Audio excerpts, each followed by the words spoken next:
éloigné. Pour s'amuser, les adultes poussent les portes des bars à GE, mais aussi les portes des escape games. Importés fin 2013 du Japon, ils se multiplient sur notre territoire. Rien qu'à Bordeaux, on en compte une trentaine. Et parmi eux, celui de Miguel Dominguez. Merci d'être avec nous. Bonsoir. Bonsoir Elsa. Vous êtes le propriétaire de Good Luck, Oui. donc un escape game situé à Bordeaux. Alors rapidement, pour ceux qui nous regardent et qui ne savent pas forcément ce que c'est, est-ce que vous pouvez nous définir ce qu'est un escape game? Alors un escape game, c'est un loisir. Un loisir, on vous enferme dans un univers avec un certain thème. Je sais pas, par exemple, chez nous, il y a un univers autour de la mafia et vous avez 1 heure, vous êtes enfermé et pour sortir de cet univers, il va falloir résoudre des énigmes.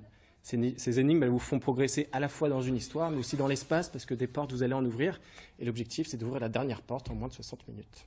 Donc vous proposez plusieurs univers de jeux. Vous nous avez parlé de la mafia, mais il y a aussi des univers liés à l'humour, au frisson.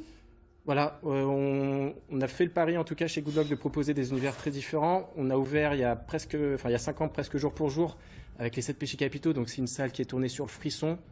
C'est d'actualité parce qu'il y a Halloween qui arrive à grands pas. On voit les images d'ailleurs là de votre escape game. Et Ticket Gagnant, 1 an après. Et là, c'est complètement l'inverse. Dans Ticket Gagnant, c'est un lendemain de soirée, donc vous avez un petit peu trop bu.